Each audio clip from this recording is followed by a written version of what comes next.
What's up, everybody? Welcome back to the Snake Pit. This is episode 263. Today, our guest is Chris Heist. He is a comedian here in Lubbock, Texas. But he's more than just a comedian, man. He's like a guru, freaking philosopher, a scientist, just a cool dude, man. We had a really good time talking to him about things. We dove deep into things that we kind of just scratch over in other episodes. But this one, we really had a good time with him, and I hope you guys listen and really think about the things he says and the things we talk about, because it was really fascinating.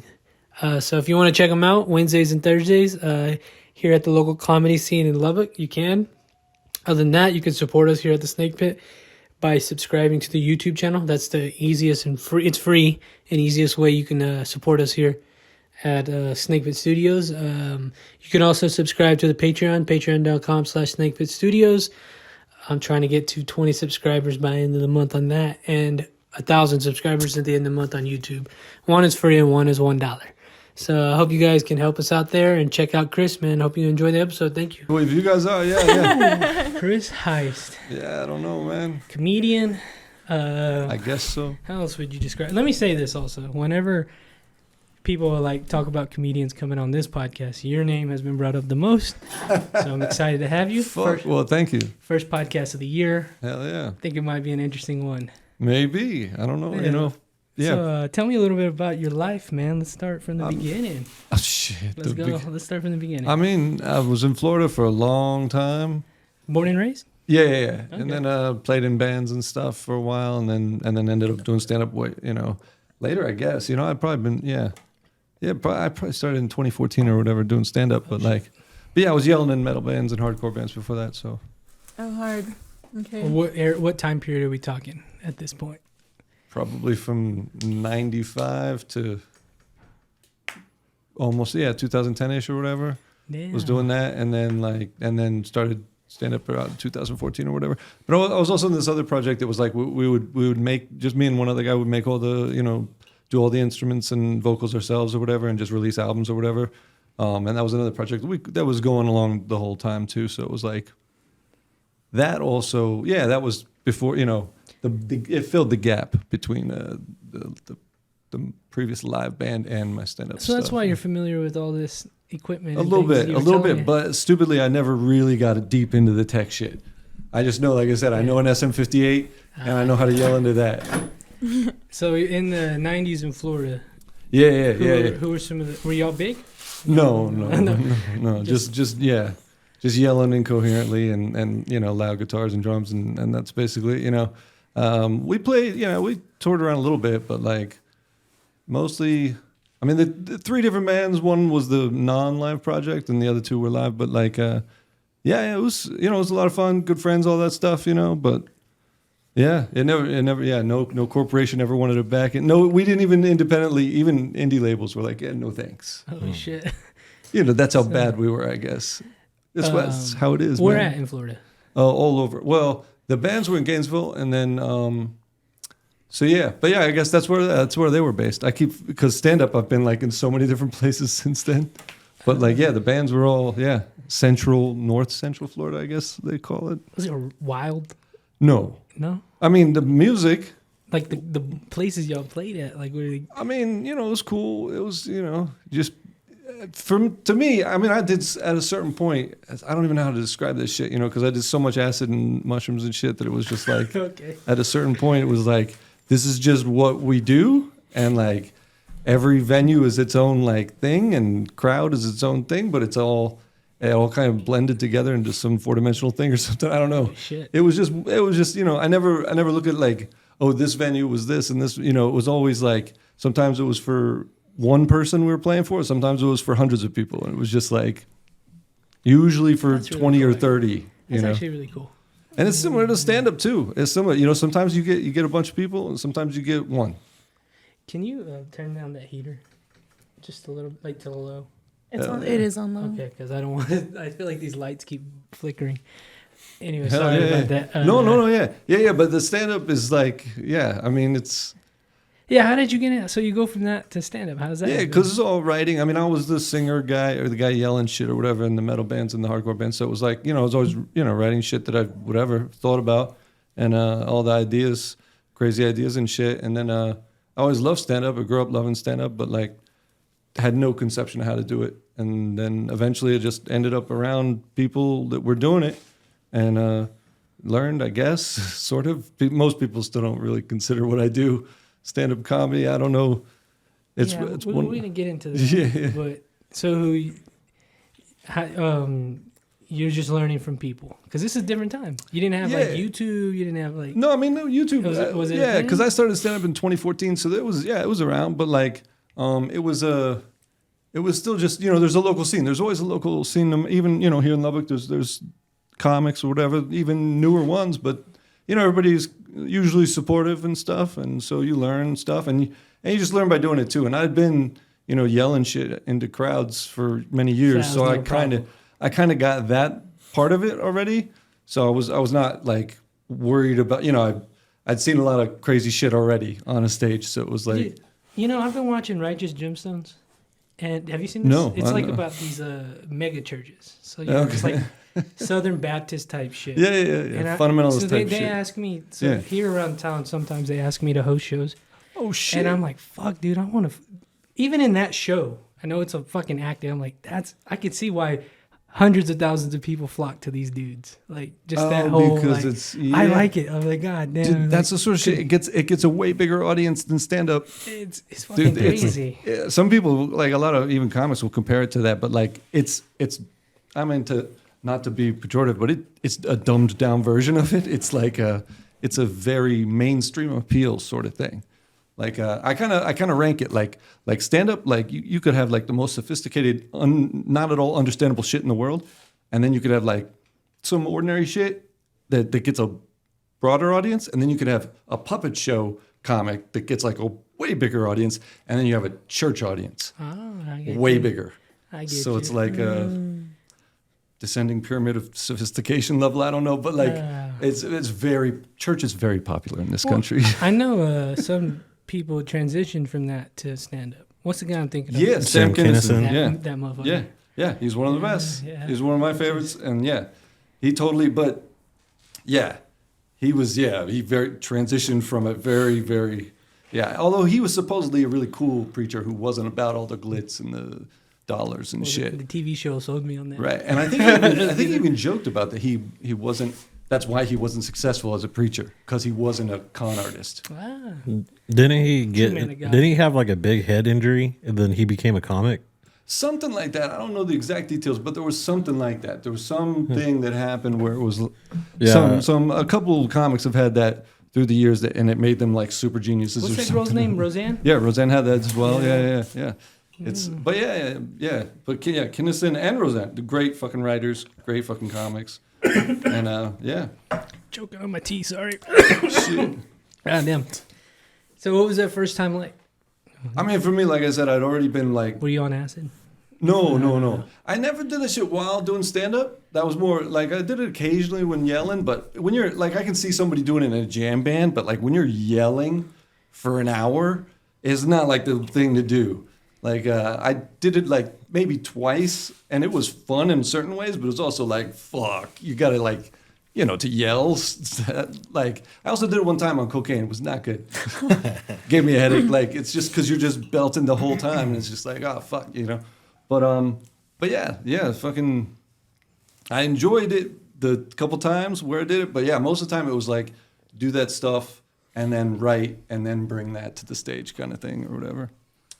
But yeah. So let's talk about what you talk about. Yeah, you said it has gotten you kicked out of a place here.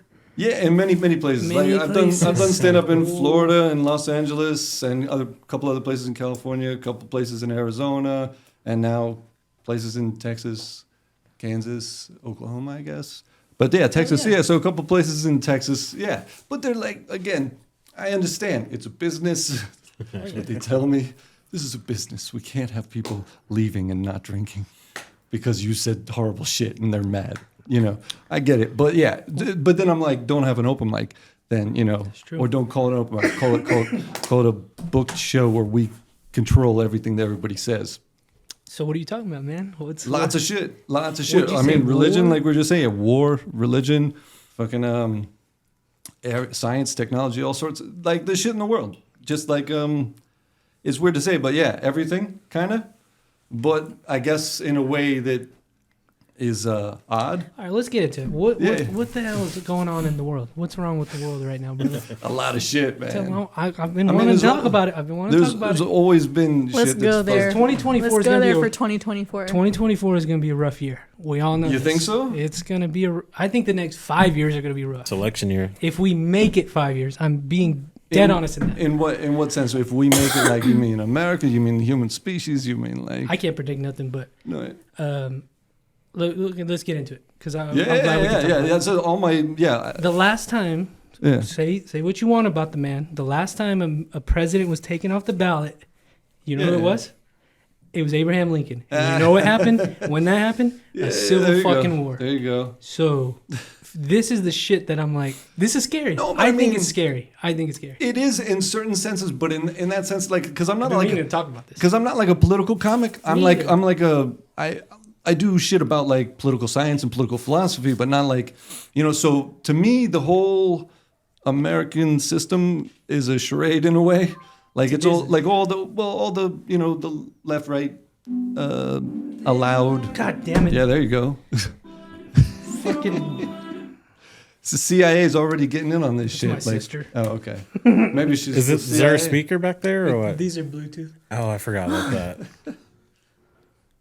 The it is lights? it is a CIA. No. The lights are Bluetooth. I guess so. Yeah. What the fuck? Fuck yeah. But no, like, yeah. I mean, to me, it's like, Republican, Democrat, it's very, I describe it as pre-configured. You know, it's not rigged in the way Trump says it's rigged, but it is in a much more sophisticated way, essentially. And not just the United States, The world, what's right? so-called republic in the world, the constitutional republics, democratic republics, whatever, they're oftentimes, their parameters are configured already. So this is the range of things that can happen, and that's it. And like this is what's allowed. This was what the regime will allow to happen. So who is And the regime? So I mean, every country has different groups or whatever, but like, Okay. and this is, Like- I mean, like, very prominently corporate tech- America, corporations. Yeah, I mean, technology, but that's all corporations. It's all, you know, whether you're selling butter or guns, as the old saying or whatever. But yeah, and usually, I mean, there's a lot of people that write a lot of different books about the political science shit about behind who, you know, what is the whole, you know, how does ExxonMobil versus Lockheed Martin control, you know, CIA, for instance, Military or, you know, industrial yeah, complex. all that shit. Yeah, the military industrial complex is like a buzz phrase for all those companies. It's there just we and, are. and the companies connected to It the ain't the government Rothschilds. bureaucracy. It ain't the Skull and Bones. It's this. I mean, that's to me the conspiracy. That type of conspiracy, I used to joke like, I don't care if these people are having satanic orgies. I care about the war that they're killing people. Like, stop Exactly, the bro. fucking war. You can have your orgies. I don't give a fuck. Just fucking stop killing people for money. And, you know, and eventually the war business, I'm guessing, will phase out out of necessity because, you know, the species won't survive if we don't I stop think this that's what bullshit. I'm saying. That's what I mean. Like these next, Yeah. maybe not this year, these next few years. Yeah, I It's joke getting about next. very scary, Yeah. brother. I joke the next 40 years or whatever is a So- critical so do time you- in human do you history. do you dive into like human nature and all that? Like, Yeah. okay, so Yeah, all that what shit. do you think about? Like, are we just supposed to not supposed? Are we? It's in our DNA to fight like war. I mean, technically, chimps go to war. That's right. Technically, all primates, all apes are, almost all, I should say, are fighting dickheads like constantly, and except for the bonobos, which is a very Shout out to them. very obscure chimpanzee Those one sect. with the nose. No, it's a chimpanzee. The bonobo chimpanzees, they're like a little bit smaller, and they do shit like they walk upright sometimes, which I guess regular chimps will do a little bit, but they do it more, and they fuck all the time, and they don't fight. Sounds like us, except for the fighting part. Yeah. Well, it's a very important. Yeah, I write. I do these. I have many stand-up albums that I've released. It's just DIY stuff. It's not like official, but it's all my ideas or whatever. I get it to where I like it, you know, and I release them, and I have a whole album about that aspect of things, about the those in particular being like a good landmark to kind of aim for as far as like how human beings should be acting but aren't, partly based on our genetics, but partly based on, I mean, we're intelligent though, so conceivably we could change how we are to some extent. Mm-hmm. Conceivably. Maybe not necessarily, but we might be able to. And if so, yeah, I would advocate people fuck a lot more than kill each other. But currently, the leadership of all the world's nations is not down with that plan, so it's not Is this all because of money? It's part money, part Greed. power. I mean, even apes. Like I've been on one of the new albums I put out about gorillas and how they are. It's very similar. There's a leader and he's a dickhead, and he takes all the shit. Fucks everything and eats everything. Yeah. But Did you see that clip? I don't know. But yeah, that's what I say in the thing. Is basically. I'm a fan of gorillas. Yeah. So like, and all the other gorillas hate him, and it's like, but they basically trick everybody into fighting, and in that one bit, it's about I just think it's very interesting to think about why we do these things, like. Oh yeah. Because you're right. I mean, even with like AI and just social media, I think war is going to be outdated very soon. It really is. Like you can see the fucking Ukraine war on your phone. It's like this is horrible. Yeah, I've seen a lot of horrible things. But they have a way of keeping it going. I don't know. The industry is. They are masters at that. I mean, they're very good at propaganda. I mean, in general, government agencies. I mean, North Korea's government is good at propaganda. Some people say we live in North Korea. Of a type. It's a much more open type. But I don't want to there's definitely a gradient to it. There's definitely a spectrum of like, okay, this is a lot better than North Korea's authoritarian system, but it is still a type of an authoritarian system. So, and we can conceivably, again, I don't know if we actually could, but we can try to make it increasingly free and increasingly open and less dickish. It's pretty disappointing when there's figureheads that come along that try to do that literally, truthfully mean it when they want change, and then they either die or they get canceled. Yeah. Dude. I mean, that's the shit that happens, but like... You see the system working, dude. Yeah, the system is very... I mean, every country's establishment is very, very... Salute. Sorry. Every country is very... CIA? Is very fucking... CIA is blowing sneeze dust. They probably have those guns, too. Oh, I'm sure. Just to interrupt the podcast for a little bit.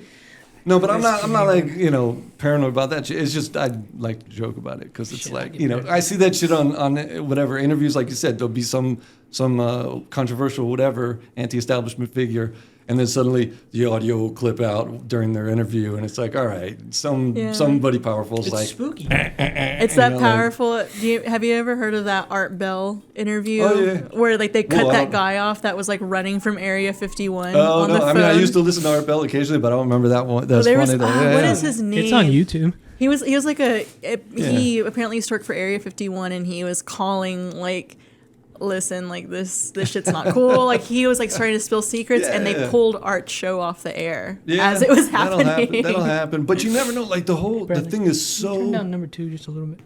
It's so wild how it can get that, like, a lot of times it's like, did they do that to shut it down, or did they do that so that people listening saw it get shut down and will freak out about it? And that, there's all... This is the shit I think about.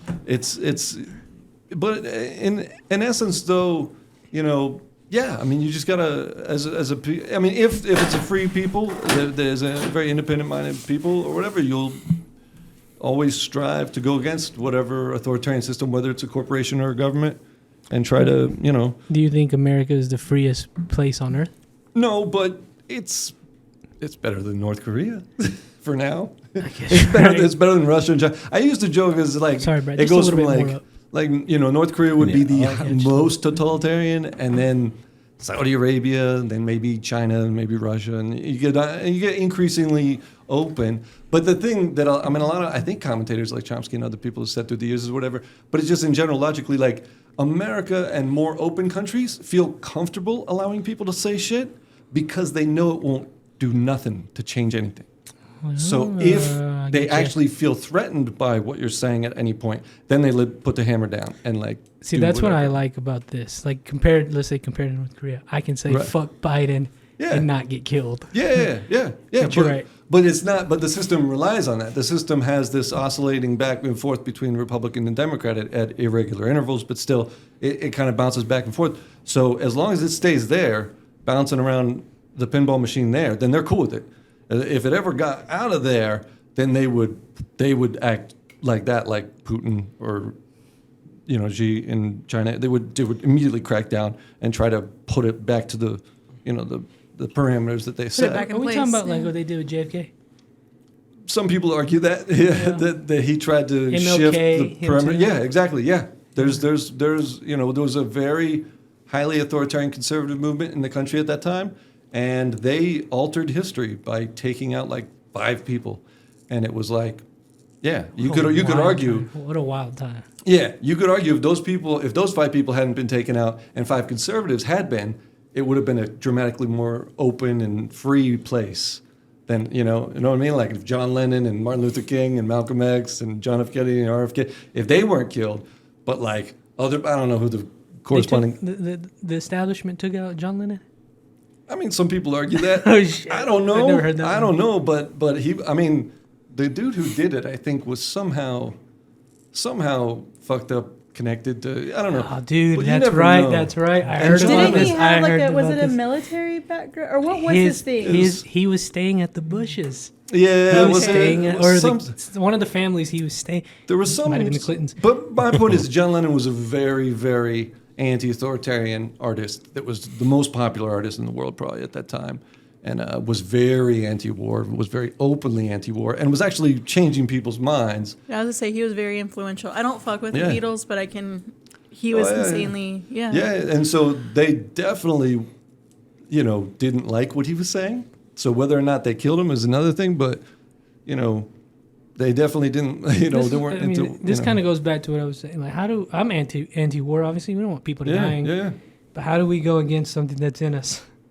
That's Oh, I built mean, in us, easily. like but it's in us. Should we all do jujitsu? I advocate for that. I mean, that helps. I advocate for that. Produce people that are more defensive oriented as opposed to offensive oriented. But Makes you at more the same- calm, I think. But in the sense before, like you say, is it natural or whatever? I mean, technically, it's based on circumstance. So as intelligent primates, we can configure our circumstances to make it much less of a probability that we're going to do crazy, stupid shit. Mm-hmm. But if we're super desperate and super fucked over in some way, everybody's going to be beheading each other for a scrap of meat in the That's street. what's so scary too. So we just try to avoid that. We try to prevent that from getting like that bad. Because we can kind of, as a group or whatever, or some, evolving group, we can kind of configure our situations so it's not so fucked that it makes it, so we can conceivably, again, I don't know if we're going to succeed, but we could get to a better and better and better and better outcome. I don't think it's necessarily likely, but it's possible. But it would take, let's say, some enlightened leadership and some very... Well, a lot of artists as opposed to politicians. A lot of writers and thinkers. Do you have as anybody opposed like that you look up to like that? You got any examples of that?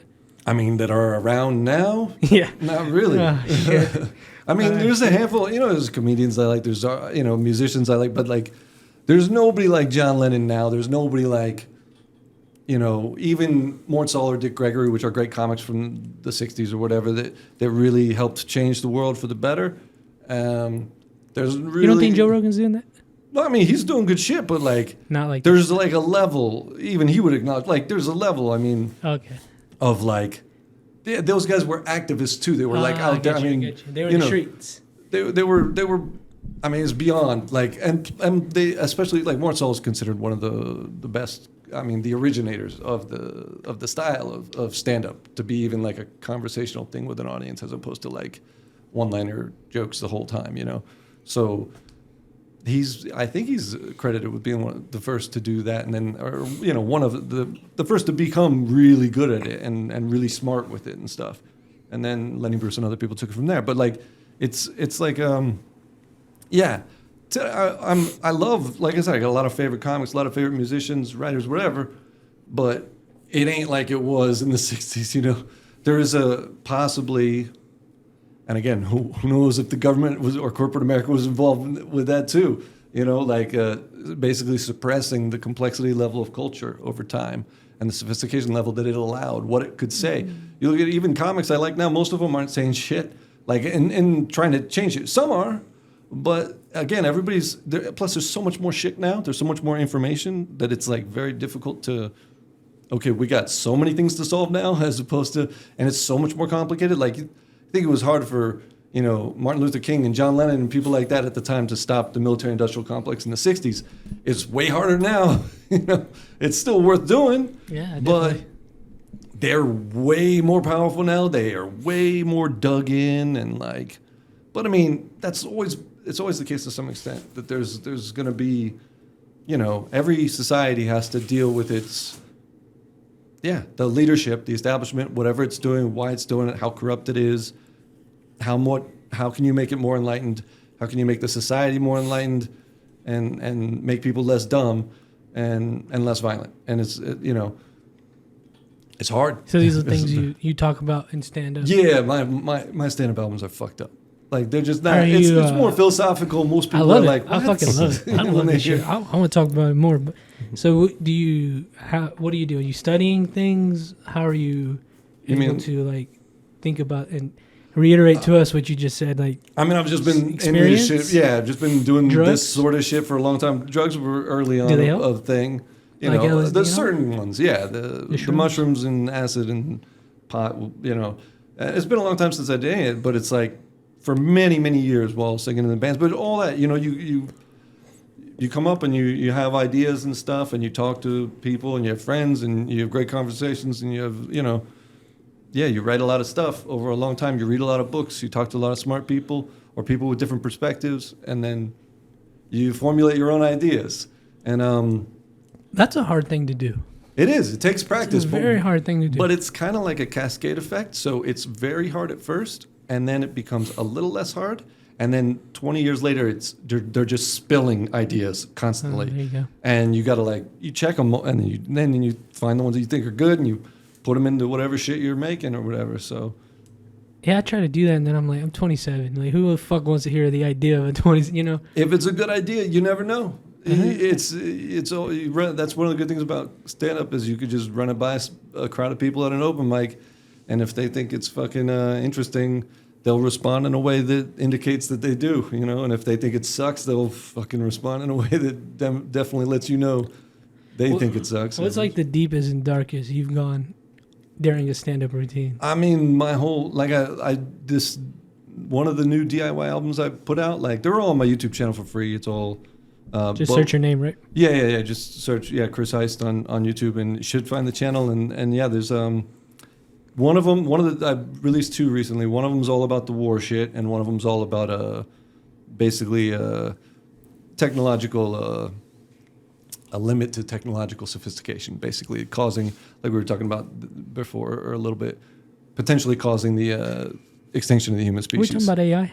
Little bit, but yeah, all that's part of it. But yeah, that whole album is just a really depressing, philosophical. I mean, people are laughing, but it's still very fucked up and very hard to ponder the potential extinction of the species in the next 100 years or whatever, and how it might happen.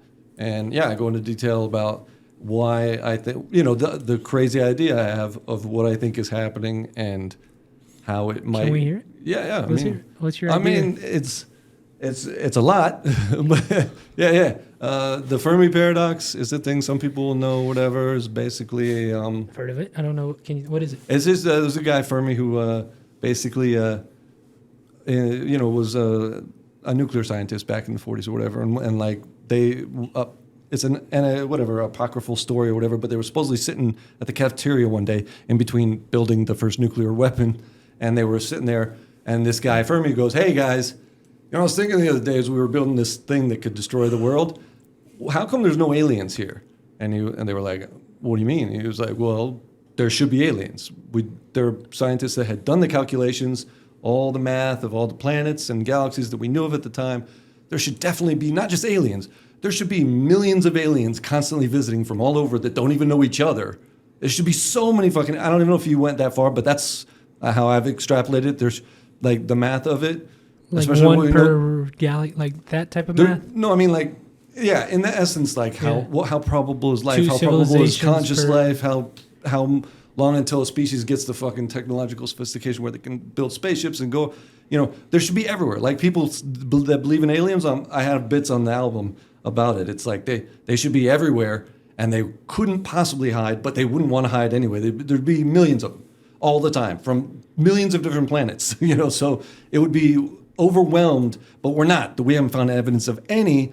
And so that, according to he said, it's possible there's some reason, there's some filter, there's something that prevents any species on any planet from ever getting to the point where they can travel to other planets. That they either kill themselves because they invent nuclear weapons, which again is a totally deterministic thing. In the progression of science, you're going to get to nuclear weapons. Doesn't matter what planet you came up on, that's just a thing. Once you learn about chemistry, you learn about the atom, you're going to eventually split it, you're going to eventually fuse it, all this stuff, you're going to be able to build these bombs. So, and then you're going to be able to build the next big crazy thing. So it's like there's this whole, is there a determinism to it where it's just lights out at a certain point for everything? And so there's people, they call them doomers or whatever, they think it's just like over or whatever from AI or nukes or whatever. But yeah, I don't think it's necessarily that. But technology scales through time. This is a lot to just throw at once. I love it. No, keep it coming. Keep it coming. But it's like, in my estimation, it's probably going to be in phases and of an increasing disastrous nature. So we might be able to modulate it as it goes, or gauge it, or AI prevent will it. accelerate the shit out of that? Yeah, it's possible. That's one of the problems. Right. But not Super just AI. fast. There's going to be so many things that are existential or near existential threats to the human species that it's going to be overwhelming at a certain point. And there's a number. I even made like a video that's just like a kind of breakdown of the idea that's on my YouTube channel or whatever. It's not a stand-up thing or whatever, but it lays out the idea a little. But it's a really complicated idea. But yeah, basically, from where we're at now, in the past 20 years, there was some crazy shit. Now, it wasn't like caused the extinction of the species crazy shit, but it was like 9/11 shit like that, other wars and stuff like that. People get blown up in various places, and then you have the pandemic and shit like that. It's conceivable that 10 years from now, there would be an even more severe pandemic, that there would be even more severe terrorism, nuclear terrorism. There would be even more wars, a nuclear war, that could be triggered by shit like Ukraine or whatever. Shit. Or fucked. Right. Or, but it's not, but that's the weird thing. It's not fucked. It's just really sad. So the thing is, like, nuclear war doesn't cause human extinction. It might, but it's not likely to. Sadly, that's some dickhead leaders in the U.S. military and in many other militaries are like, what? Well, why don't we just do it? Because it will be all right after like a couple of years. Is this why they're building those underground bunkers?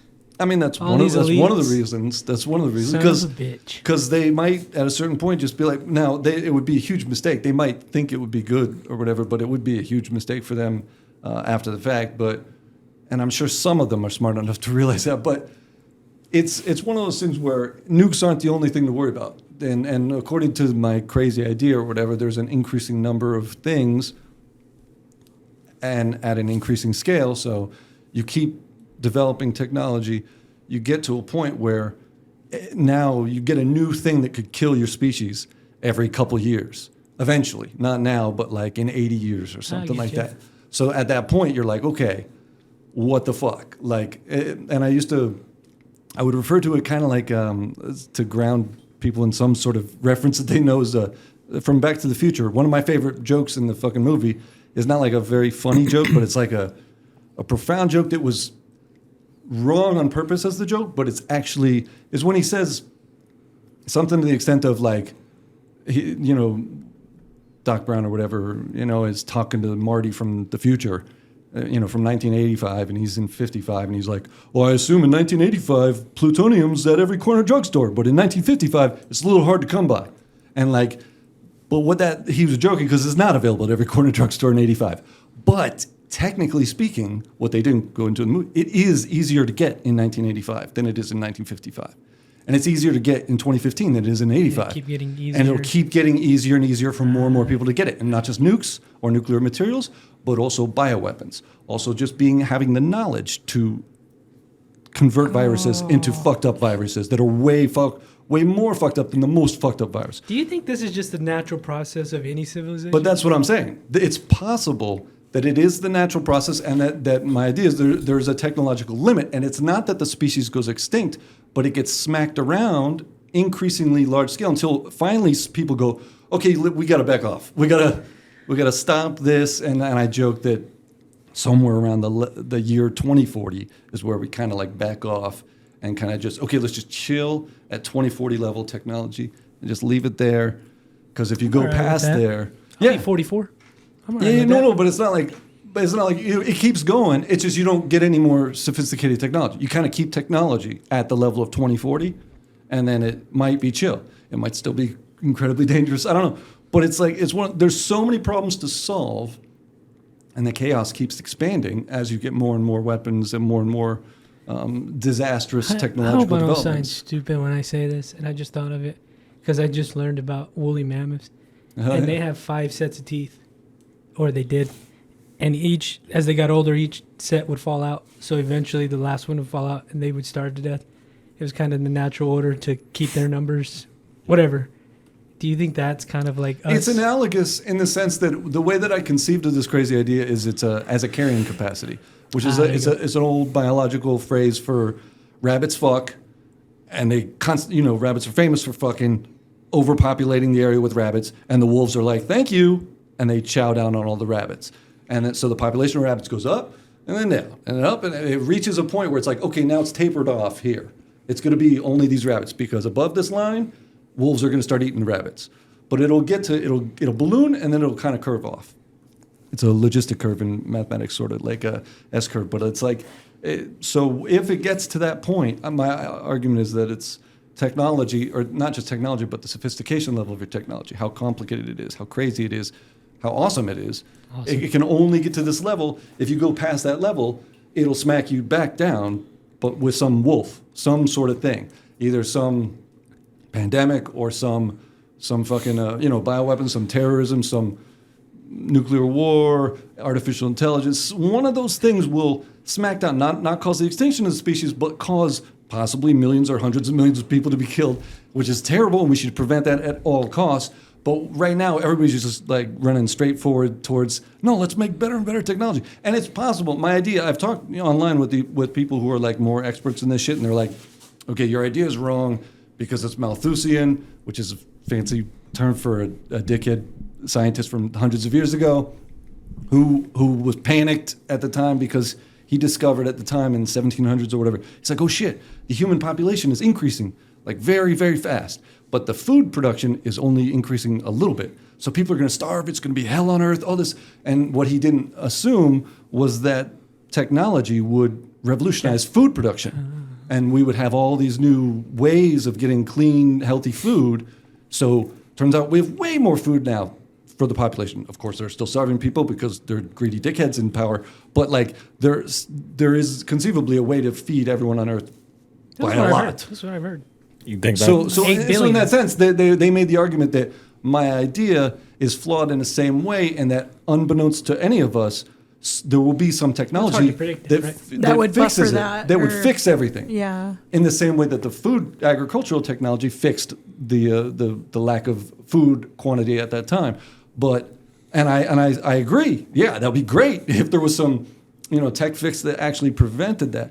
But at the same time, that fix isn't going to happen until shit hits the fan. Or it's a really big ask. Like with Malthus's original fix, it was like, okay, all you needed was fucking industrial agricultural techniques or whatever. Now what you need something that can prevent every possible disaster from every possible new technology that could cause a disaster. And now artificial intelligence could do that. It's possible that the machine doesn't turn against us and actually plays whack-a-mole with all the possibilities that we could kill ourselves and prevents it. But I say that's very unlikely because even an all-powerful AI would be like, first of all, even if it's on your side, it would be very difficult for it to continue to expand technology, continue to expand knowledge and science, and get to the point, and be able to play whack-a-mole while doing that. And now you've got like not just 5 moles to whack, you got like 50, then you got 500, then you got 50 million, and you're like, even for it would overwhelm it eventually, because it would be constantly, it would greatly accelerate the speed of discovery because it's a fucking machine that's 24 hours a day just inventing shit, at that later date, man. So it'd be very, very difficult, but it's possible. I acknowledge to them, hey, yeah, I hope I'm wrong because if I'm not, it's kind of fucked up, but it is stable and the human species does survive. It just goes through a period of what the fuck.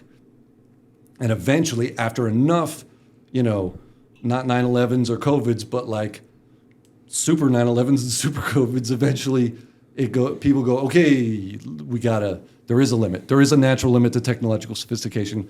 We have to keep it below that limit. It's not saying get rid of technology. It's just saying keep it below that limit. And again, if there is that limit, I do, again, acknowledge it's possible some new technology will be invented that just fixes everything. But that's a really big ask. It's a really big, thing to be counting on, as opposed to, just, food production. Do you think these things like this whack-a-mole type shit, bringing things down, the wolf, if you will, is this shit woven in the fabric of reality, like the universe? Well, yeah, I would argue. I'm saying, this shit we're experiencing, let's say there are other aliens building, right. Are they... That they went through the same shit. Or are they going through that? Yeah, that's what I'm saying. Yeah, that on the album I'm describing and the joke is that eventually everybody goes Amish to some extent. And then I make fun of the Amish because they stopped technology's level at 1840. They don't Shout get rid out of to the Amish.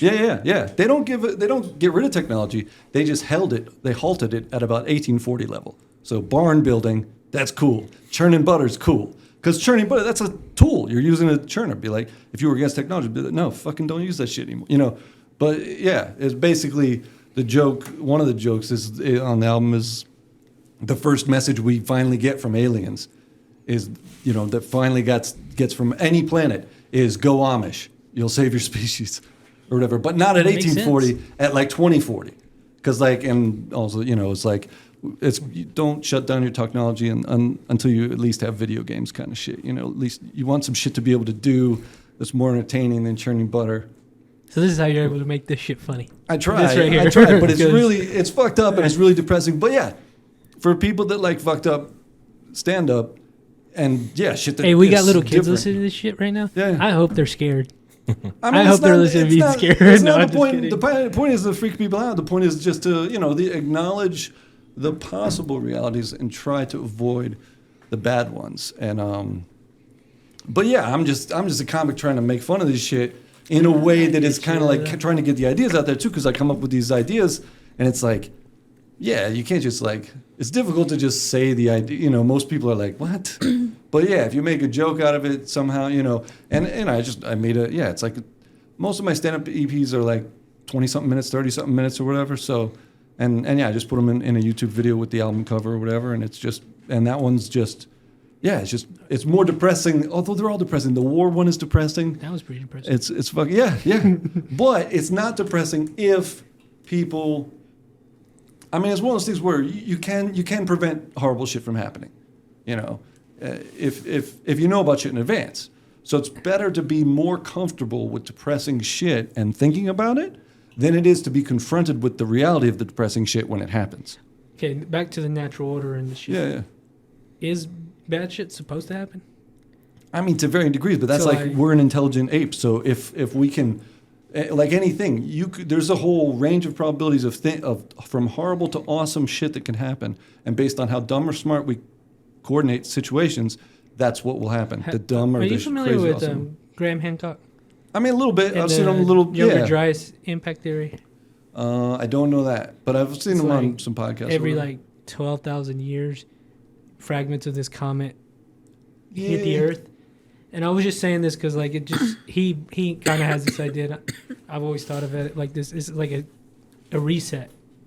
The Earth needs a reset sometimes. Yeah, but to me that's a more of a fatalist sort of deterministic idea, where he's just fuck it, we need this or whatever. It's kind of asking for extinction or asking for hundreds of millions of people to be needlessly killed.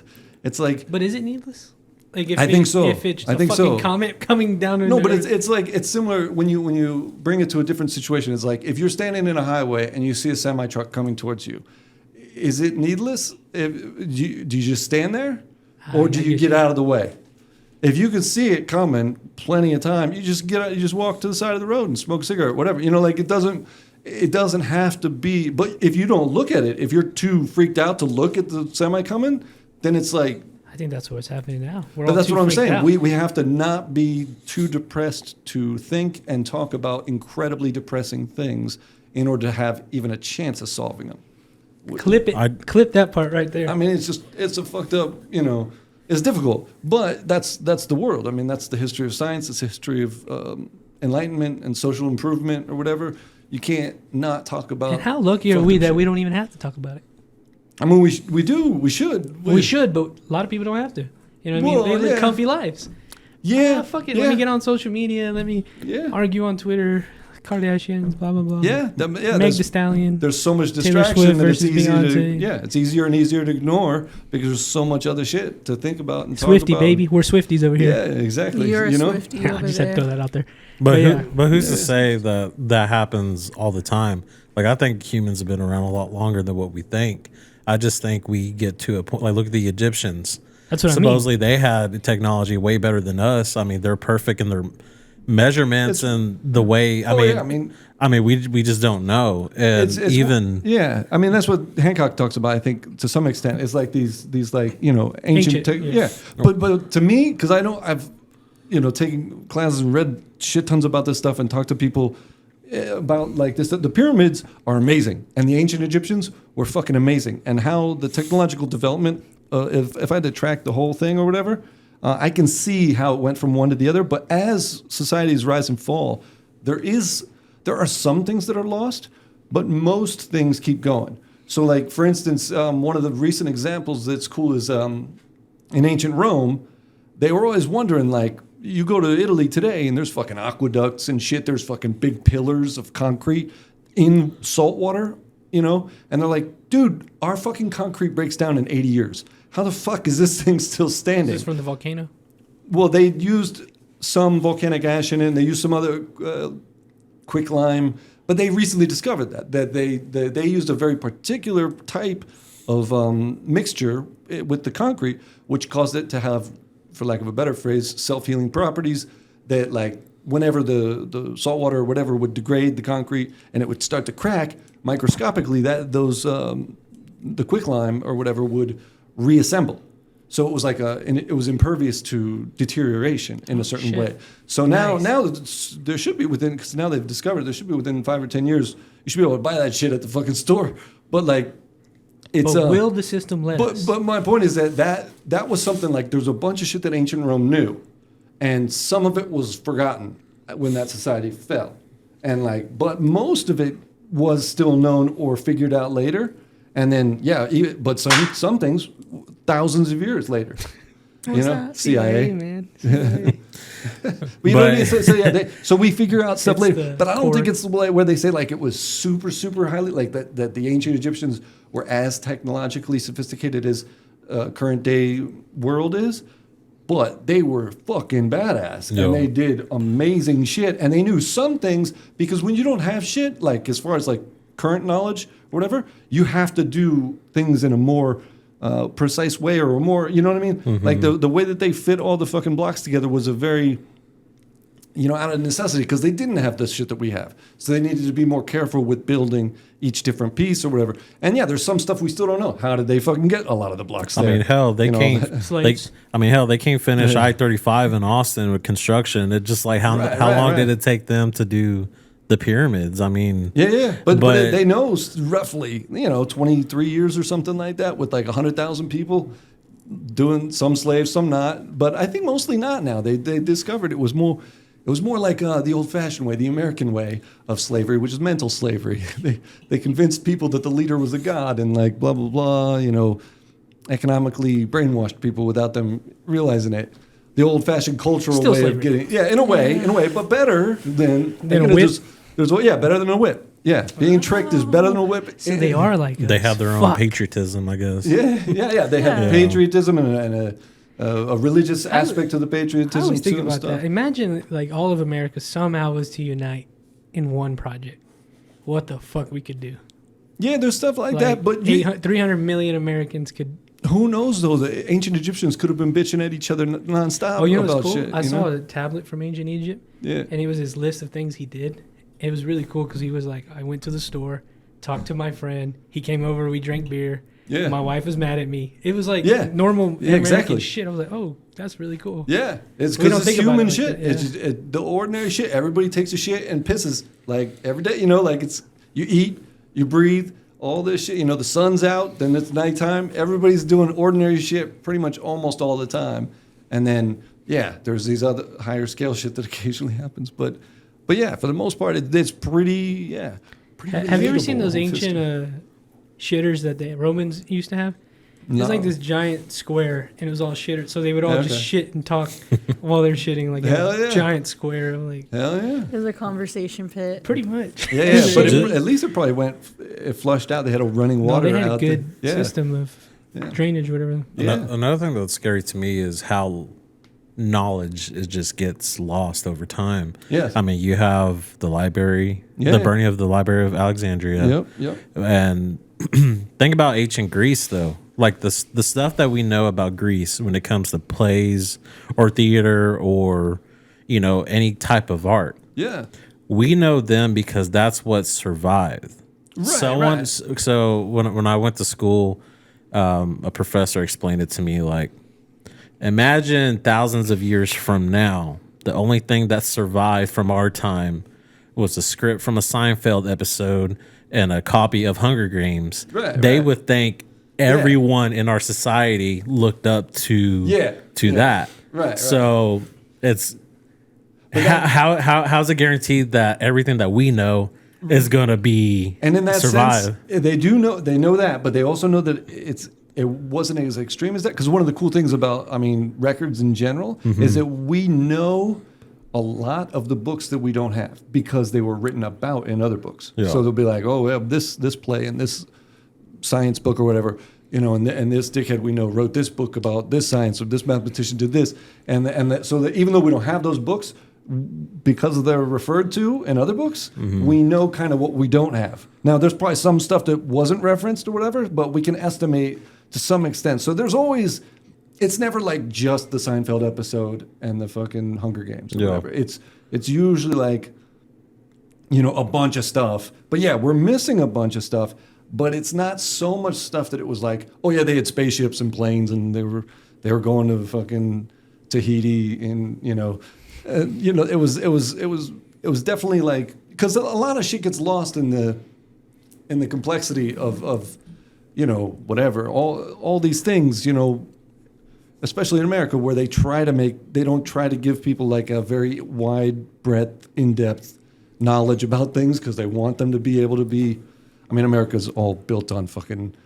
I argue, the famous saying, the fucking Barnum's famous saying, "A sucker's born every minute," is because he was a con artist. Jimmy Barnum? No, P.T. Barnum. Oh, that guy. Yeah, I just watched Pawn Stars about him. Oh, okay. Yeah. No, but like in that sense, America kind of raises people to have like gaps in knowledge. I would argue deliberately, so that they're easy. So they can be economic slaves? That's one of the reasons, but also so advertising works better, so also that they won't be a threat to any of the power systems, so they won't be able to alter any of this nice little game that the leaders have going. All that sort of stuff is like, so, I see like some, like even I think, these guys or whatever, it's like, boys. Yeah, but it's like, okay, I wonder, is that guy CIA? One of them, I think, works for the White House, so he might be. Okay, but it's like that kind of shit when people are bullshitting like too much, where it gets too wild. Like I believe there are some conspiracies, but it got fucking ridiculous in the past 20 years. Like the number of, the shit where it's just like, dude, where it's like, okay, yeah, there's been the many cycles thing, and like, oh yeah, they had fucking 747s 20,000 years ago, but then 20,000 years before that, they did also. And then it's like, no, you can kind of see a progression of math and science, even though some societies had more and some was lost, but it's proportional. So there's like an increasing number of shit. And eventually you get to the point where, okay, yeah, we do still discover shit. Maybe someday we'll discover exactly how the Egyptians did that shit with the pyramids. But, it's not likely to be hydraulic cranes and shit. It's likely to be something cooler that they didn't have hydraulic cranes, so they were like form of technology. Yeah, some earlier technology that we don't technically need now, although it might be useful in some way on some smaller scale shit. Sound waves. Who knows? But not likely something because they didn't have microphones because like it took a lot. It takes a fuckload to build this. Like I know a tiny bit about how to fucking a lot of knowledge about physics and chemistry to make a microphone work. How lucky are we to be born in this time? Yeah, well, except for the whole disaster porn we're about to experience for the next 40 years or whatever. But yeah, in that sense, brother. There's pluses and minuses to everything. It's awesome in a certain sense, but it's also like, fuck, there's potential downsides. So I'll just, this is the last thing I'll say about it, but like the Library of Alexandria, at the time, that was like all the knowledge in the world, right? Yeah. So who's to say as technology goes on, it goes in its cycles. Mm-hmm. But what if right now our Library of Alexandria is what AI is now? So right now we're in this transition of physical media is not going to be a thing anymore. So what if like all these masters of movies and music gets everything gets uploaded into AI, right? In this big power system.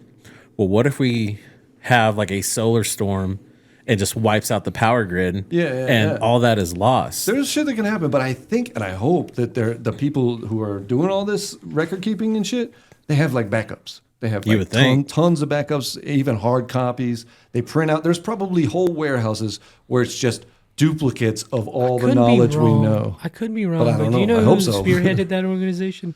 I could be wrong. The Clintons. Oh, really? I think so. I was just saying, like, kind of generically, like, there's probably every country in the world to some degree kind of does that. That other fucker, Bill Gates. I think he has like a thing with like everything in this one spot. It's possible, but it shouldn't be in one spot. There should be like 50 places. There probably is. And even stuff off the fucking planet, too, because what if we fucking, destroy the... I mean, it's not likely, but it's conceivable we could destroy the actual planet itself. It's not likely, but eventually. So, do you remember when Universal Studios had like a big fire? Do you remember that? Like in 2011 or 12? No. Well, it didn't make big news, but it did. Like a lot of the sets like of Back to the Future, like no longer there. At Universal Studios, they had warehouses full of masters and music. And it was all lost. It was all lost. Yeah. But what's crazy is it never made big news. Like they don't say like all these masters. Like there's a lot of artists today that 15 years later are finally being told that their masters are completely burned to the crisp. And that's one of the things that sucks about that is because it's all privately owned in a corporation. Yeah, the corporation's like, okay, then they'll put it in one place and be like, oh fuck, it's gone. But they're not supposedly. Supposedly they're not letting the artists know because if they let everyone know, they're going to get sued. Like right, they should have just given it to the artists. They should have given duplicates to all the artists or whatever, of the masters. I think they can duplicate. I don't know much about recording artist shit, but that's what I'm saying. I should, but I don't. It's like you would think like all these people that are in power are able to keep that in store, but a fire just came and wiped it out. Right. And you'd hope that people were more responsible, especially with critical knowledge or whatever. But like that's one of the things you say in the old Alexandria or whatever. When you lost all that stuff, we lost a lot of great literature. We lost a lot of great science books. Some people think that Archimedes, and I think they have proven it by now, he kind of discovered calculus. 1,600 years. The Archimedes dial. The what? The Archimedes dial. I don't know. That's something different. But, that's from Indiana Jones. Oh, okay. No. But the guy, the ancient scientist guy, I think he was 200 BC-ish. So like 1,800 years later, Isaac Newton rediscovers calculus. But this motherfucker discovered it way beforehand. And so you could say, we could have been like, if that hadn't gotten lost. So there are critical things that get lost sometimes by, things, by the circumstance of history or whatever. And so, we could have gotten like, but I would argue all that would have happened is we would have got to where we're currently at way earlier, and either we'd be in some sort of technological paradise or extinct or stuck at that 2040-ish, whatever the year. Maybe we would have got there. Level? We would have got there in like 750 AD instead of currently. Damn. So we might have got there quicker, but we might not have. But calculus is a very key thing. Once you have that, you can start building machines of a simple type, but you also need some other shit. But they were getting there, the moving parts thing is but who knows? It's likely there is at least some level of technological determinism. There's some sort of, it's not completely deterministic, but there is something. Just like our days, we could do it, we could fight or fuck or eat or whatever, but sun goes up, sun goes down kind of shit or whatever, Earth spins, whatever, that kind of shit. It's there are deterministic aspects of our reality that are constantly repeating, and then there are less deterministic, and then there are completely indeterministic aspects of our reality. So it's all a mix of different dynamics. Do you think free will exists? To some extent. To an extent? To some extent, based on that same thing. Yeah. Free will as a concept is kind of like, I would argue, misrepresented in this notion of absolute free will, like you could do anything. But no, anyone who does anything is kind of controlled by the things they have. One of the classic things where you ask someone to demonstrate free will and they go, ugh. It's like, well, you did that because you had a hand. And like this kind of shit, it's all based on whatever the path is that you're on already to some extent. So there's this limitation to some extent and a determinism to some extent, but you have a freedom within the range of things that you have available to do. Like we can't just okay, let's go through a portal. We don't have that shit, So we don't have the freedom to go through a portal right now.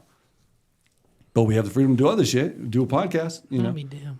It's so yeah, there's some level of free will, there's some level of determinism going on, but it's like this, it's not either exactly. But we do know science has discovered there are different, like I was saying before, sort of different dynamics. There are different things, some things that are very linear, just A, B, A, B, A, B. The sun just rises, repeat. sun Yeah, sets. that kind of shit. And then, wave, tide goes in, tide goes out, that kind of shit. And then there's shit that they would call like quasi-periodic or whatever. It's like kind of repeating, but sort of not. And then shit that's totally chaotic and like weather that you don't know what the fuck. But you do know that it's going to be rain and snow and not like fucking dildos falling from the sky. There's certain aspects of even the weather that there's only a few things that can happen. I get you.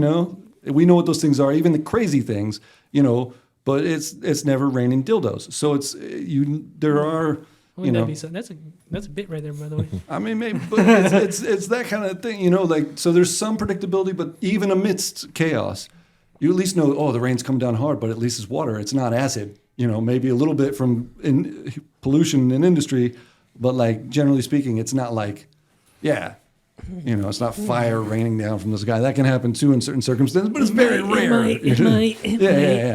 Yeah. But yeah, in that sense, it's like, so yeah, the whole freedom, free will and determinism debate is like. That's a really good way to explain it. To me, I try. It's just a really great way to explain it, actually. It's just crazy ideas I have about but yeah. Son of a bitch. Man, but it's depressing. I don't know. I'm excited. This is really fascinating to me. I'm glad we have somebody like you to talk to. I mean, thanks, but it's I like. want to talk to you about maybe not organized religion, but your idea of a higher power. Yeah, what do you think about all of that? I mean, it's fun. Like, I forget what he said, but like I think Mort Saul had some old joke. One of my favorite comics from 50s and 60s or whatever. Some old joke like, higher power. Electricity is technically a higher power. It's a more powerful thing. It's just like what there are different. Technically, a boulder rolling down a hill, if you're in its way, is a higher power. It has more mass than you can fucking destroy. So like, basically, what they usually mean by higher power is a fucking all-knowing, all-controlling, all-obsessed and jealous thing that's trying to tell you not to fuck people in the ass or something. Well, I was trying know. not to get into that one, but that's how I view it. Maybe not the fucking the ass thing. That's what most people conceive of. But yeah, it's. I mean, to me, it's again. There's a whole history of philosophy on this shit. History of religious ideas, all different. That like iceberg of sophistication. You can go. All right. Well, let me ask you this thing, because what do you think about this? Yeah. There's been people. There's actually a book, my friend. I forgot about it. Never mind. There's been people throughout history. Buddha, mm-hmm. Muhammad, mm-hmm. Jesus Christ, mm-hmm. Guys like that. Right. So I this is again. If I sound stupid, I'm sorry. I look at it like, there's guys in NFL who are just gifted athletically that me and you can't do. Right. And I think about it, are there guys that were just born right on another level, gifted prophetically or whatever? Yeah. Do you think that it's possible that might have been touched? I think the Holy Spirit, if you will, might have been touched by the Holy Spirit. Or you could just say talent. It's one of those things. It's like, how come it's talent? Well, I with guess the football an NFL player? guy could have been. Why isn't the NFL guy touched by the Holy Spirit to score touchdowns?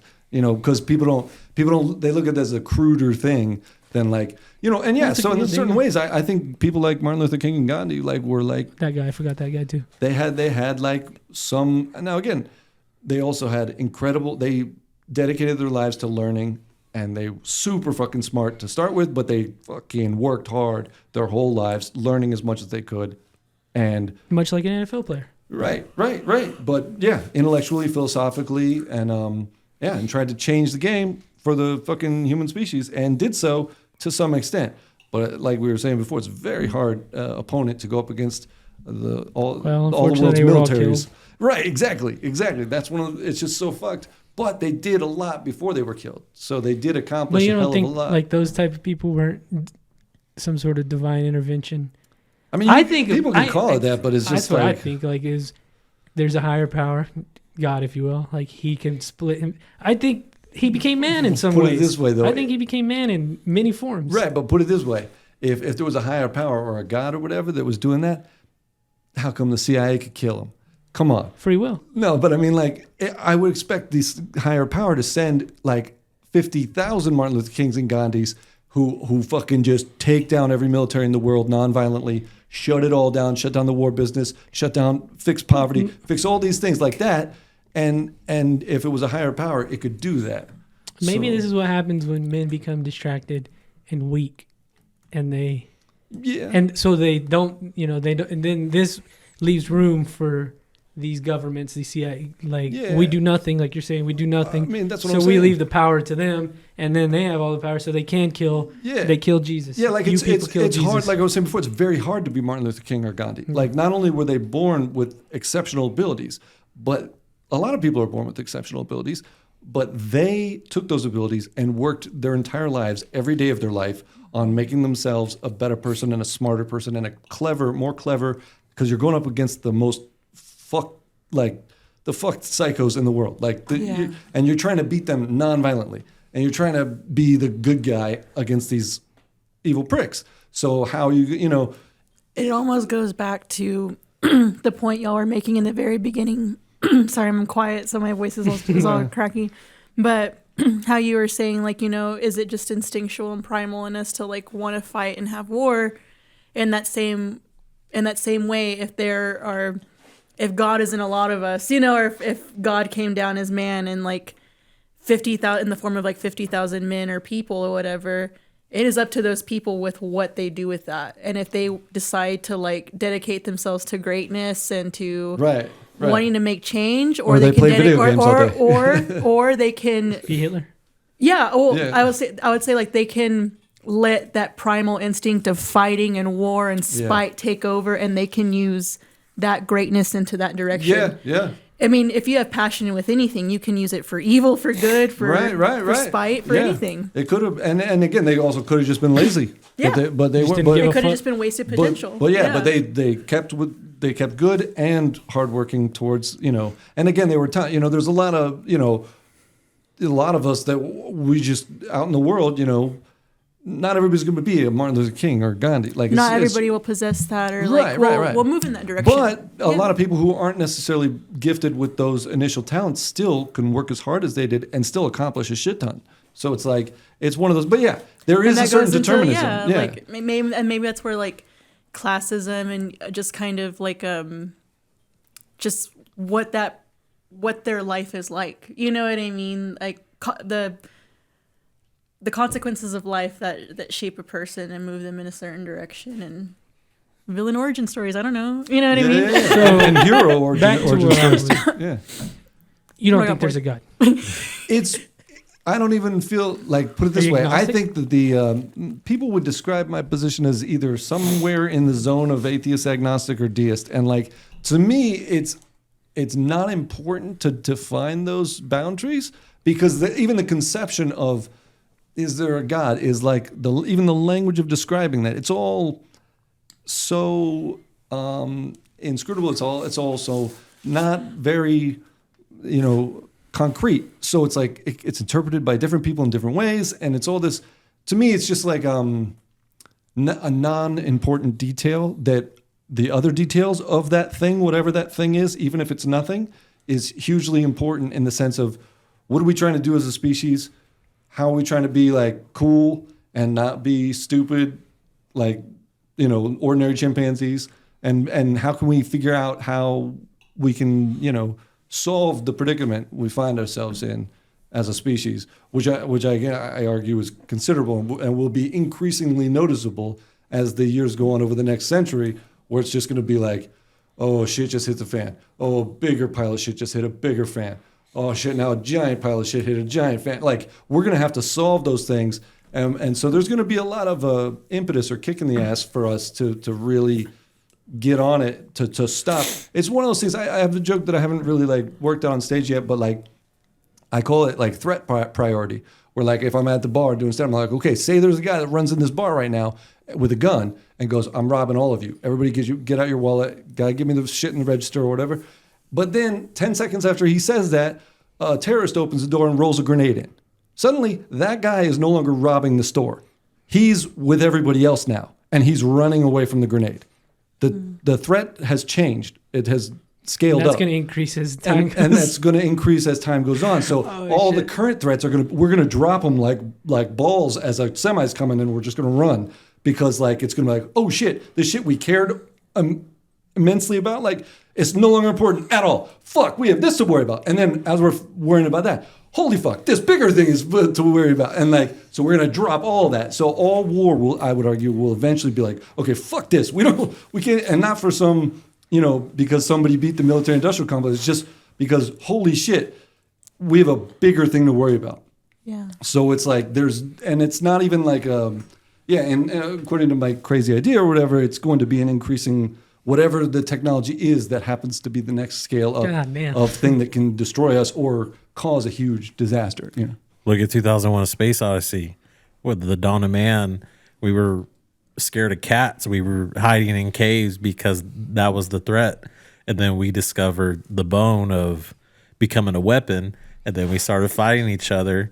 And then we started to do groups. And then the next stage, it's like nuclear war. And then we have all the technology of that. And then it just keeps on going up and up until at the very end, when he's a baby again, it just starts all over. So, I'm sure you've seen. Oh yeah, I love that movie. Yeah, I don't know. It just seems like there is a cycle in everything. Feeling after that movie. It's one of those in physics, I guess, or dynamics. There's like different things. Like cycles are like a thing. It's a repetitive pattern, right? Yeah. So oftentimes in chaotic systems, where chaos in the math sense, but also tends to be like the hurricane sense, but like it'll be like a hurricane's kind of cyclical, but it's also kind of not in a way. So it's like it's aperiodic. It's not exactly repetitive, but it is enough that it resembles this cyclical thing. So in that sense, the shapes in science keep getting more and more complicated. So things start off cyclical, and then it's like, well, sorta, and then it can get wildly off course. Like certain things or whatever are just But basically, they study. I mean, scientists and mathematicians, they study the shapes of increasing complexity. So in a certain senses, some things, like I was saying before, the determinism of things, some things are cyclical, like the day and the night kind of thing. And other things are a little less, other things are a little less, and then other things are like crazy, but still somehow, in a way, it's not that they're cyclical, but there's what they would call iterations that are recognizable, self-similar iterations. As you go around, you'll see like some of the same shit, like coming around again. You'll be like, oh shit, this is like a cycle kind of, because I'm seeing 15 of the 17 things I saw last time. But then the next time you're like, now I only see 12 of those things, but it's still kind of cyclical in a way. So in that sense, it resembles that, even if it's not exactly perfectly circular. Yeah. So yeah, in that sense, it still resembles it in a certain way. And time really does work like that in many ways, where it is, there's some iteration. There's some, which is, I can make a lot I yawn on stage too. No, it's all right. No. I'm not yawning. I've been up since like 6 o'clock. No, I'm just making a joke, because I do that. I see that sometimes when I'm on stage, and I laugh. But it's one of those. But yeah, in that sense, like, yeah, even when the shape is incredibly complex, there's still some level of repetition in the system. Yeah. And that's where you like can identify or markers or whatever, so you know where the hell you're at. Did you go to school for this shit? I mean, not technically, but I did a lot of Well, you said school you shit. took classes. So that's what I mean, was yeah, asking. I have a bachelor's degree only in sociology, which is nothing to like this shit. But then later, I went back to get a. I basically did the first year and a half, 2 years of an engineering degree, and then I just ended up working at the community college as a calculus tutor. So I know some of the math stuff, I know some of the science stuff, and I know a lot of the society stuff because I have a sociology degree. And I've read a ton of books, like so I know a lot of, and I've talked to a bunch of smart people This too. is awesome. I love this. But it's just one of those, like, you know, you just go through the years, and you know, I'm fucking 47 now. You know, I've been talking to people like in, you know, just in friends and different bands, you know, and just people, just oftentimes just people I meet at a bar or whatever. And it turns out he's some fucking, you know, molecular biologist or whatever. You know, he's super. You know, some other guy's this. Got a PhD in mathematics, and I'm talking to him, and he's like, "How the fuck does this guy know?" You know, and I don't know a lot of shit about it, but I know something. So, and I learn from it. You know, so you have a lot of conversations with people, and then, but yeah, you read a lot of books, you watch a lot of shit, talk to a lot of people. Oh, yeah, I was going to ask you earlier, when things get rough in your life and you hit these dark patches, how do you get out of it? What do you resort to? I mean, you try your best. Is that what? I mean, really what you do? it's one of those things where you work as hard as you can on trying to fix the situation as much as you can, but it's hard. It's hard for everybody. So it's like, yeah, you just scramble. I mean, just try to focus on doing shit. There's a lot of people You're who almost say taking a mathematical approach to it. in a way, but in another way, as far as if you're feeling depressed about something, psychologically, they do know that if you accomplish very tiny victories or very tiny little accomplishments, it doesn't matter how little, it does reinforce your confidence in the next thing. So if you don't concentrate on giant things, but a bunch of little things and get those little things accomplished, however ordinary, you see progress over time, and you eventually it adds up to something, and at least gives you some momentum. But it's still a fucking terrible thing or whatever. It's just you just try to do what you can. But you know, if you just sit there and stew and don't like do anything, it reinforces it the other way, because you're not accomplishing anything, even little things, and then that makes it you even more like, oh fuck, I'm not even doing, you know, and then that just feeds on itself. And in fact, that's kind of like a dynamical system of a certain type. Like in that same sense, it's like a little spiral that's going on, and are you building something each spin around the thing, or are you not? Yeah. And so you spiral down. So it's like you kind of like try to, I mean, optimize as best you can, but oftentimes because of the inherent determinism to varying extents of what's going on in the world, it's very difficult. You know, sometimes our freedom to do things is limited or whatever. So it's like you do what you can, but even little things do help. And you try to build those into big things over time or whatever. But yeah, it still sucks, but it maybe sucks a little less, and you can at least, you know, get some stuff done along the way. But it's hard. I don't know. I'm not like the guru advice guy, you know, the fucking I thought that was good advice. or you know, or David Goggins, those kinds of guys or whatever. Like I was literally I'm thinking not about like, it. I'm not like the fitness guys or any of that, you know. But in that sense, you know, yeah, it helps little victories. I was listening to Goggins today. One of the things I really took from it was that sense of like it's in you. You gotta. It's up to you. Don't rely on this. Don't rely on that. Like you gotta do it. You gotta beat those voices in your head. And it was really cool to say, hey, like, there's no magic formula to this shit. He's like, it's fucking life. Just fucking do it. Yeah, but in that sense, the impetus of what he's suggesting there, but is also they have studied. I mean, a long time ago, the psychologists figured out that if you just fret, you're not getting anywhere. But if you actually do like those little things, like they do, you know, it gives you more willpower to have a little bit of willpower. So if you can accomplish like he's saying, just basically get off your ass and do something. Yeah. That just doing a little something, even if it's just cleaning up a little bit, even if it's just like doing one little thing, one little project, one little and then a second little thing, and it builds, and then eventually it at least reinforces your will to do more things, as opposed to if you just sit there doing nothing, it reinforces your will to not do things. So in that sense, I would argue there's even a psychological or a scientific basis for what he's saying to just get off your house. But he's saying it in like the kind of like camp counselor, like, just get up and fucking do shit. Yeah. It's like, yeah, of course. I'm saying like, well, like you should do shit because doing shit helps you do more shit, and not doing shit. He was talking to a neurobiologist, and he said like last year they literally discovered in your brain this thing you can measure, basically your will to live. They can measure it. 'Cause, like, that won't lead to anything bad eventually. It was Huberman, Andrew Huberman. Go listen to that podcast with Goggins, and they talk about it. It was very interesting. Like when you don't do things you want to do, it grows, and it's like, oh shit, it's like with obese core people, of depression or something. Like obese people when they don't eat, but even though they want to, that shit grows in your brain. And he was like saying he related that to somehow eventually they'll be able to discover your will to live in a measurable thing in your brain. Yeah, some weird it's shit, possible. man. I'm Yeah. like, what the fuck, dude? I was like, yeah, it's very possible. There's a lot of shit that's going to be really crazy. Again, because science is getting so crazy, it's like there's going to be a lot of shit that's going to be very difficult for people to even perceive. I mean, yeah, even the AI shit, all that shit, it's going to be, it's going to be you think nuts. there'll be like a cure to cancer?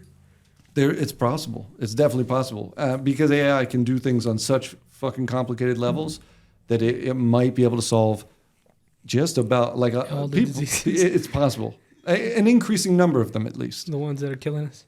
But at the same time, it's one of those things where while it's doing that, is it also going to kill 100 million people for some reason?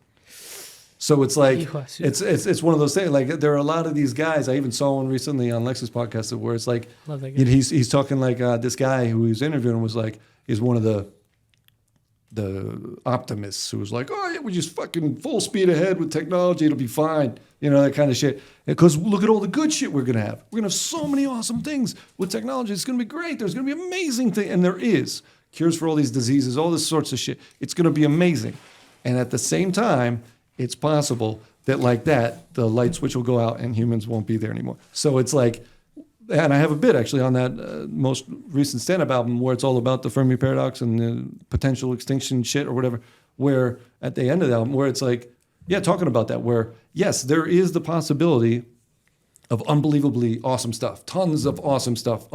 We won't even be able to like imagine how many, it's gonna be crazy. And yet at a certain point, if you get a million good things on a gigantic scale that we've never before had such a scale, well, what if one bad thing on that same gigantic scale erases it all? Mm-hmm. So is it worth pursuing the million good things you get if one thing, because you're operating on such a large scale that it's a planet destroying scale or a species destroying scale.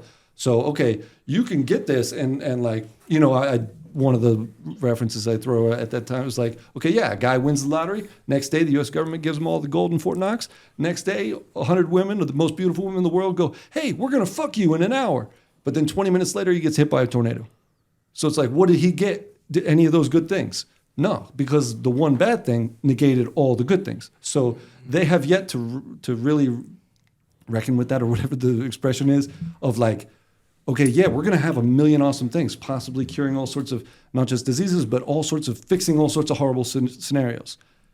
But also possibly one or two things that can fucking just delete everything. So I don't know, but my point is that they should be addressing that, and I don't see them talking about that at all. The scale level that we're dealing with, where even though these are amazingly awesome things, you're also dealing with the scale level of some negative things. And if even one of those happens at an extinction level or a near extinction level, then suddenly you wake up one day and it's like, 150 million people were killed. Whoops. It's like, but we cured cancer. It's like, it's like, holy shit. You might see both those news stories in the same day.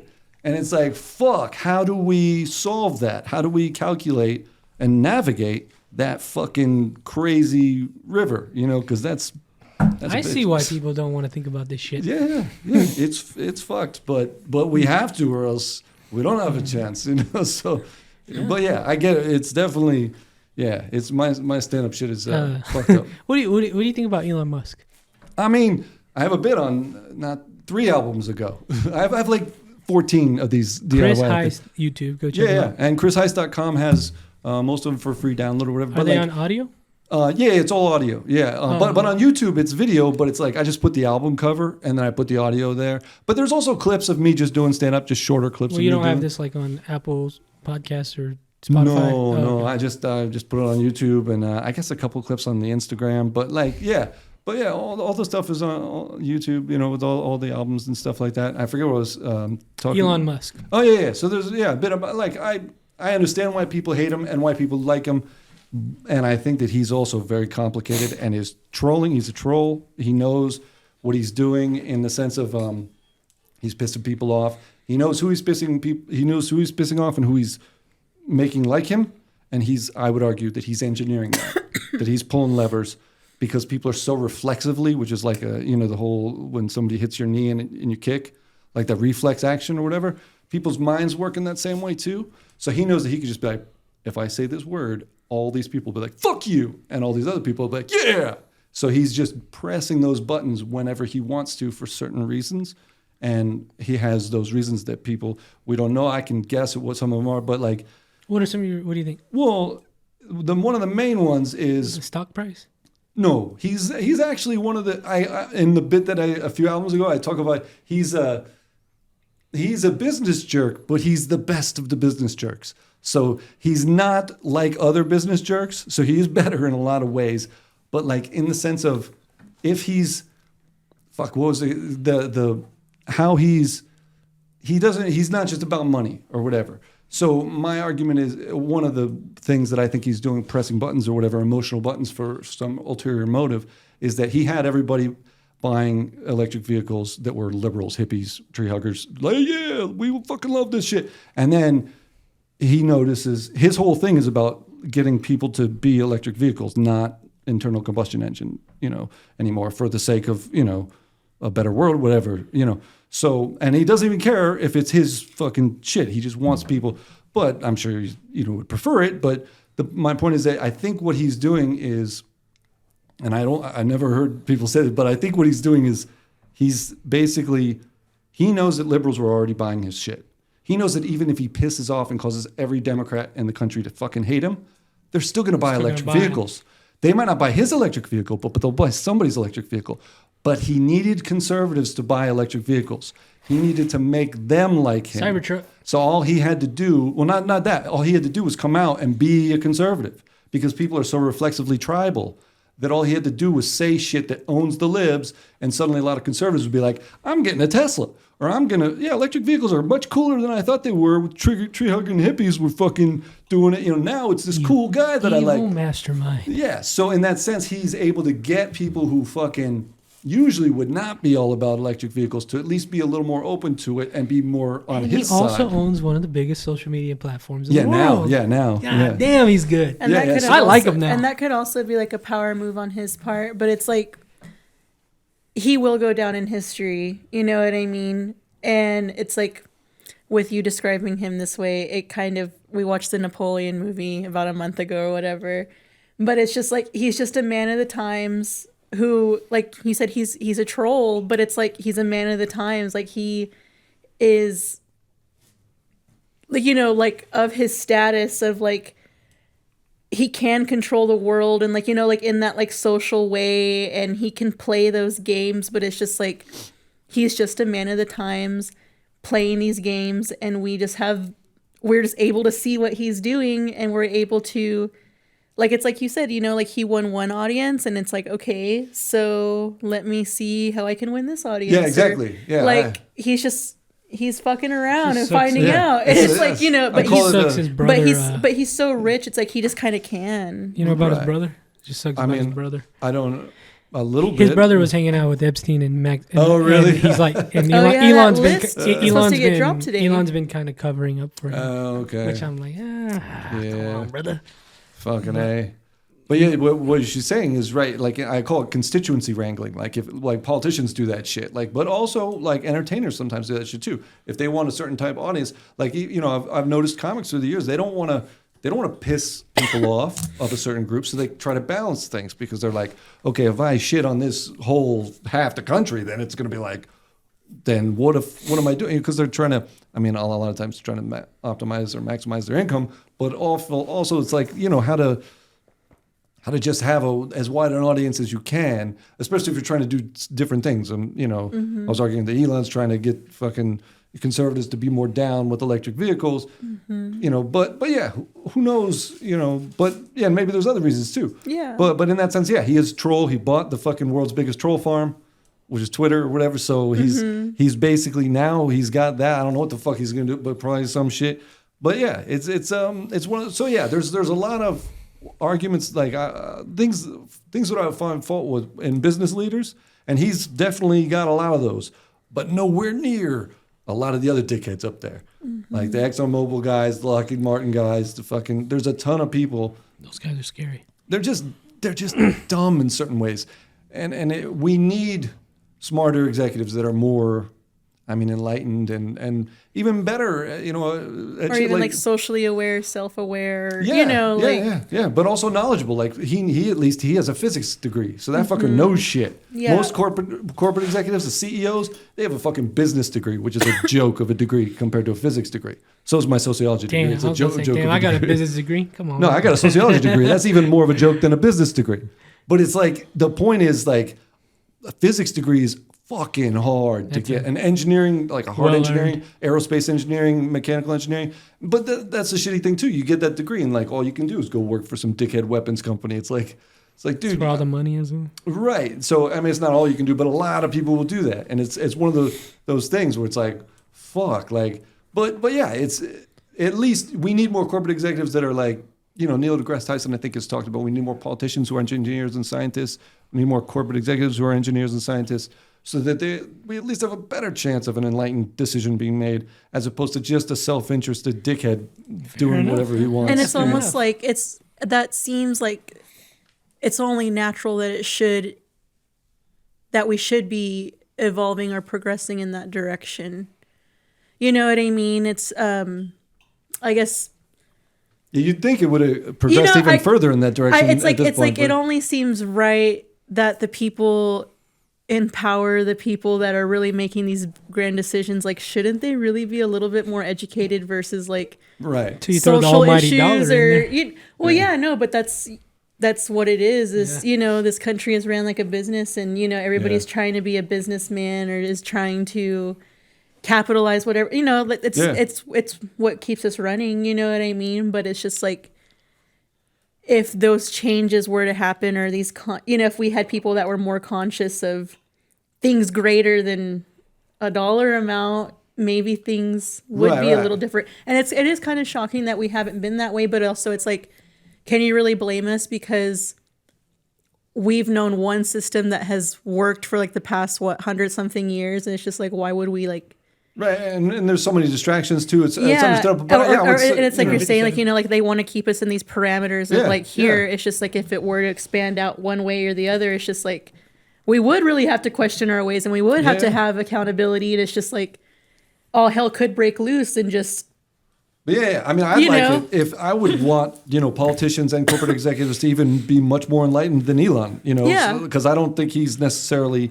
Oh, he's not the enlightened. So but in a sense, we're always playing a relative game to some degree. So who's the most dickish of the bunch, and who's the. So he's one. But yeah, as far as CEOs go, like they're almost uniformly dicks. So it's like, and they're ignorant, totally fucking just. Con artist types or bot or psychopaths. It's like they know what they know, and that's it. Yeah, but they are also bad people. It's almost like you have to be a bad person to run that guy. Well, yeah, that's what many people have argued. Bill Burr even, I think in his podcast has mentioned that before. It was just funny. Like, they rise to the top. They because the nature of the organization is only a ruthless prick could rise to the top. Shit floats, man. Yeah, exactly. Well, I'll be damned, Chris. Fuck This yeah. was a fucking amazing This was conversation. a good Thanks, man. one. Thank Thank you. you. Fucking A. We have much more to talk about. We'll do this in another episode. Okay, hell yeah. Let's do it in like a month or two. Cool. You're gonna have to bring Because- him on pirate radio with you and Swag. We'll have to get it. Yeah, Hell we yeah. should. That's Hell honestly yeah. that's the Because- conversation y'all need to have. Because we had a fantastic conversation. We didn't even get into you being on Kill Tony. Yeah, We'll shit. we'll save that for the next podcast Okay, we hell do yeah, with you. hell yeah. You've been on multiple times on Kill Tony. Yeah, Maybe years again in the ago, future. but Maybe I don't know. Years ago, Okay. yeah, I was in LA, but yeah. Go fucking to hell. Madison Square Garden and Yeah. sign up and see if they get you. But brother, I hope people are still listening, and I hope they got their little minds rattled. No, I know. My shit is boring to a lot of people. Fuck no, so this was I'm awesome. like, This was not fucking- boring. This was awesome. If you think it's boring, don't be listening to this podcast. This was awesome. Well, thanks, Uh, man. This Fucking is a thanks good for one. having This me. is a good one to kick off the year, and it's a good one Yes. to like. You got to think. You know what I Yeah, mean? It's like yeah. these conversations are very fun to have, even if it's some stuff that is completely beyond me. These aren't things I really think about every day. You know what I mean? Besides like most besides what I see about the war and children dying on the internet every day. You know what I mean? Right, I don't right. ignore it, but I don't necessarily do my part to think about these things and the outcomes of, Right. I mean, almost nobody does. It's one Yeah. because we're all distracted and with it's shit. I'm very privileged to not, live in those worlds and Yeah. not necessarily be affected by these things, but this is I liked this one. Thank you for Cool. They coming can on. Thank catch you you guys. on Wednesday nights. Yeah, that's right. Yeah, if you guys live in the Lubbock area, fucking A, every Wednesday Fucking A. at the Lantern. At the Lantern, And, Thursdays at Bar P. Yeah. Lanterns the show starts at 9, but if you want to sign up for the open mic and do stand up, it's 8:30 sign up. And Bar PM's every Thursday. The sign up's at 7:30 and the show starts at like 8:15. So yeah, every Thursday at Bar PM at 8:15, every Wednesday at 9 at the Lantern. And yeah, we need more. The more people, better it is. It's just how stand up works, It's like you need an audience to work out material. And so if there's not that much of an audience, you can't really tell if something worked or it didn't work because like maybe it was because there weren't as many people. Yeah. And we get a good turnout, but if it was packed, it would be fucking great. It's like if you're playing guitar and like some nights you have like 6 strings and some nights you have 1 string. It's like you're not gonna be able to figure out the song if you only have 1 or 2 strings. Mm-hmm. But if you have a full string, it's like a full room of people to be able to really gauge a joke. Does it work? How well, all this stuff. So all these details that you get. So yeah, if people are in the area, I mean, fucking Yeah. just support the stand-ups that need a fucking audience. So like we get good turnout at the Lantern and Bar PM, but it could be packed every time. Hell yeah. That's fucking- Brado, you got anything, man? Happy New Year. Follow me at Bradley Noel Garcia. And that's about it. Hell yeah. Yep. man. Jennifer? You can follow us at Lords of Film with a Z. Lords Movie Nights will be making a comeback hopefully soon. Lords is going to be hitting it hard this year, at least 1 to 2 podcasts a month. You can follow me at Hella Sauce, and you can book with me at Texas Chainsaw Alchemist. Patreon.com/SnakePit Studios. People, check it out. Thank you again for being here. Dude, thank you for We'll having see you in me. a few months, man. Cool. We'll continue with this crazy Cool. shit. All right. See you Hell guys. yeah. Thank you guys.